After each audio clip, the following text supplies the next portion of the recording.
Most people believe emotional reactions are natural. Someone says something sharp, you feel offended.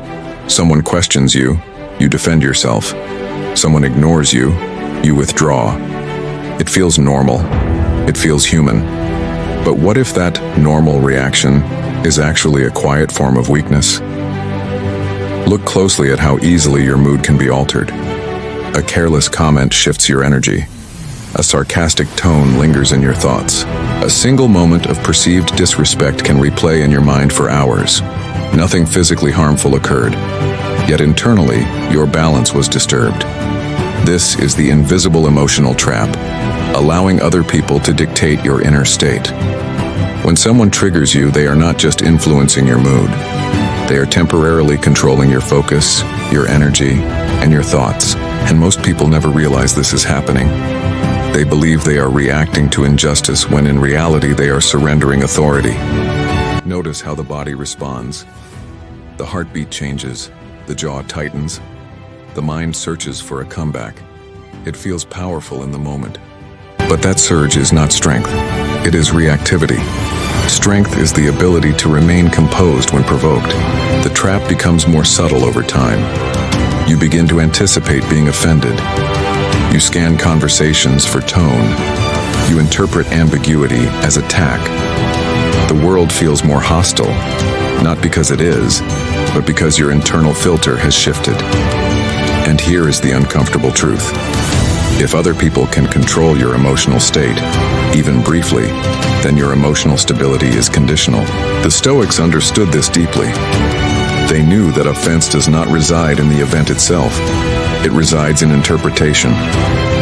When you allow interpretation to run unchecked, you become emotionally dependent on the behavior of others. Most people live this way without questioning it. They assume being triggered is unavoidable, but it is not. The moment you recognize the trap, you regain something powerful: awareness. And awareness is where emotional freedom begins. Imagine how quickly a single comment can change your entire day. You wake up feeling steady, focused, ready. Then someone makes a remark, casual, almost careless. You seemed unsure in that meeting yesterday. It might not even be harsh, but your mind grips it. What did they mean? Was it criticism? Were others thinking the same thing? The thought begins to expand. You replay the meeting in your head. You analyze your tone, your posture. What felt normal yesterday now feels questionable. Confidence shifts into doubt. The comment was small, but the internal reaction is not. By mid-morning, you are still thinking about it. You draft imaginary responses. You rehearse explanations that will never be spoken. Your body responds as if the event is happening again. Subtle tension builds in your shoulders. Focus weakens. Productivity drops. At lunch, another minor interaction adds fuel. A colleague responds briefly, no smile. The mind interprets it as distance. Did I offend them? Now, two small moments are linked together. The afternoon becomes heavier. Decisions feel slower. Conversations are filtered through insecurity. You monitor yourself more carefully. You speak less freely. The original comment, harmless in isolation, has reshaped your posture toward the entire day. Then evening arrives. At home, you replay everything again. You search for mistakes. You imagine future conversations. You prepare for criticism that may never come. Sleep becomes shallow because the mind continues working long after the body is tired. Nothing catastrophic occurred. No public humiliation. Yet emotionally, your day was redirected by a single sentence. This is how triggers operate. They are rarely dramatic. They are subtle. They slip into your interpretation quietly and then multiply. A tone becomes rejection. A pause becomes judgment. A neutral comment becomes threat. The danger is not the remark itself. It is the internal chain reaction that follows. Most people do not notice this process. They assume they are simply reacting to reality. But in truth, they are reacting to a story built inside their own mind. The more frequently this pattern repeats, the more fragile emotional stability becomes. The world does not need to be hostile to disturb you. It only needs to be ambiguous. When your internal state depends on how others behave, every interaction carries risk. This is why learning to stop being triggered is not about suppressing emotion. It is about preventing moments from expanding into emotional turbulence. Because when a single comment can hijack your entire day, the issue is not the comment. It is the unchecked interpretation that followed it. The Stoics confronted this exact problem centuries ago. They observed that people were not disturbed by events, but by the meanings attached to them. Epictetus stated it clearly: "It is not things themselves that disturb us, but our judgments about them." That sentence dismantles the illusion of being triggered. The comment does not injure you. The interpretation does. When someone speaks sharply, the sound waves enter your ears. That is the event. The disturbance begins when the mind labels it: disrespect, rejection, insult, threat. Once labeled, emotion follows automatically. Marcus Aurelius trained himself to question this first interpretation. In his meditations, he reminded himself that distress is due to your estimate of things. He practiced examining impressions before accepting them as truth. This is where most people lose control. The first thought is immediately believed. The mind assumes the emotional surge proves the judgment is accurate. If it feels insulting, it must be an insult. The Stoic approach interrupts this. Instead of asking, "Why did they do that to me?" the Stoic asks, "What exactly happened and what am I adding to it?" This shift changes everything. The event is stripped of exaggeration. The interpretation becomes optional. Seneca argued that insults only harm if we agree with them. If criticism is true, it is instruction. If false, it is irrelevant. In neither case does outrage improve the situation. The Stoics did not advocate passivity. They advocated clarity. They separated fact from assumption. They recognized that ego often magnifies minor slights into symbolic attacks on identity. Being triggered was evidence of unexamined judgment. The modern world encourages immediate reaction. The Stoics encouraged deliberate response. Where most see insult, the Stoic sees information. Offense becomes a test of governance. Can you observe the impression without surrendering? Can you allow the moment to exist without defining you? This is not emotional numbness. It is emotional discipline. The power you thought belonged to the other was granted by your own judgment. Understanding this is powerful, but it doesn't instantly stop the reaction. When triggered, the response feels immediate and justified. To interrupt it, you must understand the surface. The brain interprets remarks as potential loss of status or belonging. Humans are wired for survival. Rejection once meant danger. A critical tone can activate the same stress systems that protected us from physical threat. The nervous system responds quickly. Heart rate shifts, muscles tighten.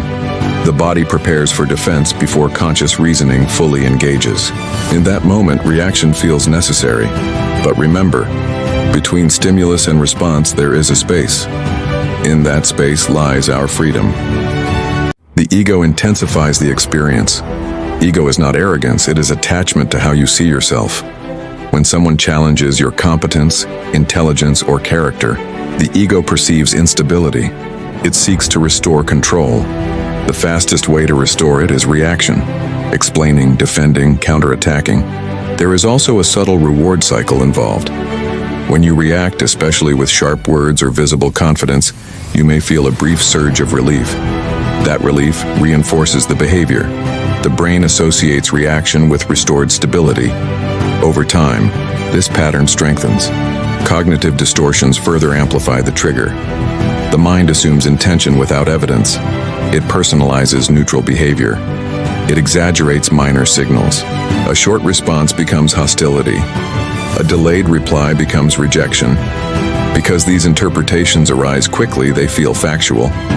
This combination, stress response, ego defense, reward reinforcement, and distortion, makes being triggered feel automatic. It is not weakness, it is conditioning. Yet conditioning can be retrained. The same brain that reacts instantly also possesses the capacity for pause. The reasoning centers can override the emotional surge when given space. This is why slowing the response is critical. A few seconds of awareness can prevent a chain reaction. The Stoics understood this intuitively. They recognized that impressions arise involuntarily, but assent is voluntary. The first emotional surge may not be chosen. The decision to act on it is. Triggers do not control you. Unexamined reactions do. Once you see the psychological machinery at work, you stop personalizing the experience. You stop believing that the emotional surge proves the insult is valid. Instead, you begin to see a process unfolding, one that can be interrupted. And interruption is where discipline begins. Place two people in the same situation and watch how differently their lives unfold. Both receive criticism during a meeting. The reactive mind hears threat. It interrupts quickly. It explains excessively. Tone sharpens. Even if the content of the defense is reasonable, the emotional charge weakens credibility. Later, the conversation is replayed repeatedly, each detail magnified. The governed mind also feels the surge of tension, but instead of reacting immediately, it pauses. It listens fully. It evaluates whether the criticism contains truth. If it does, it accepts it calmly. If it does not, it discards it without internal escalation. The moment passes without echo. Now consider disrespect. A sarcastic comment lands. The reactive mind answers with sarcasm of its own. The exchange escalates. Both sides leave irritated. The emotional residue lingers. The governed mind absorbs the remark. It recognizes that the other person's tone reveals more about them than about itself. It responds deliberately or chooses silence. Dignity remains intact. Rejection reveals the contrast even more clearly. The reactive mind personalizes it. This proves something is wrong with me. Motivation weakens. Risk-taking decreases. Future opportunities are approached with hesitation. The governed mind separates outcome from identity. Rejection becomes information. Adjustment replaces self-doubt. Movement continues. Over time, these small differences compound. The reactive individual becomes emotionally unpredictable. Others learn to tread carefully. Trust erodes subtly. The governed individual develops steadiness. Others sense stability. Calm presence becomes authority. The divergence rarely appears dramatic in a single day. It emerges through repetition. Each reaction strengthens fragility. Each pause strengthens resilience. The question is not whether triggers will appear. They will. The question is which version of you repeatedly shows up in response, reactive or governed. And over years, that distinction shapes your reputation, your relationships, and your inner peace. Understanding the problem is not enough. To stop being triggered, you need a method. The Stoics did not rely on motivation or willpower alone. They relied on structure. The first step is to identify the trigger clearly. When you feel irritation rise, pause and ask, what exactly just happened? Not the story, the event. Perhaps someone interrupted you. Perhaps a message was shorter than expected. Naming the event separates it from the narrative forming around it. The second step is to separate the event from your interpretation. Epictetus taught that disturbance comes from judgment. Write the fact. He interrupted me. Then write the interpretation. He doesn't respect me. The difference matters. The interpretation is optional. The third step is physical pause. Reaction compresses time. Discipline expands it. Slow your breathing. Relax your shoulders. Count a few steady breaths. The body must calm before the mind can reason clearly. The fourth step is to reduce ego involvement. Ask yourself, what part of my identity feels threatened? Often it is pride, not principle, that demands response. Recognizing this softens the urge to retaliate. The fifth step is to define what is within your control. You cannot control their tone, but you can control yours. You cannot control whether they approve, but you can control how you respond. Redirect attention to your agency. The sixth step is deliberate response. Sometimes that means speaking calmly. Sometimes it means asking a clarifying question. Sometimes it means silence. Silence is not weakness, it is disciplined restraint. Consider a practical example. Someone dismisses your idea. Instead of reacting defensively, you pause, you clarify, you ask for specifics. The dynamic shifts, authority grows.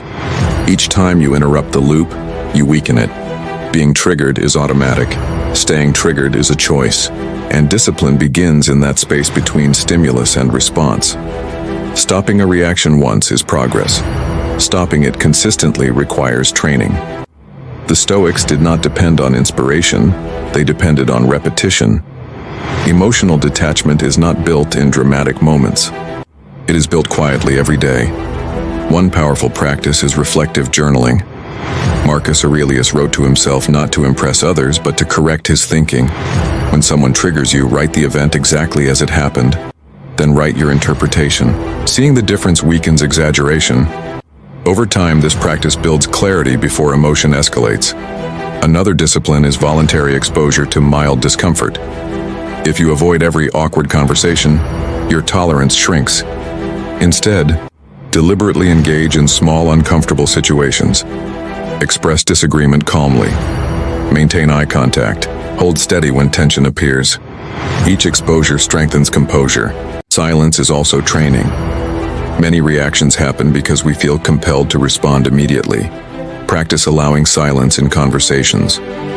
Let others finish. Allow a pause before speaking. Silence disrupts escalation and reinforces self-control. Mental rehearsal prepares you for predictable triggers.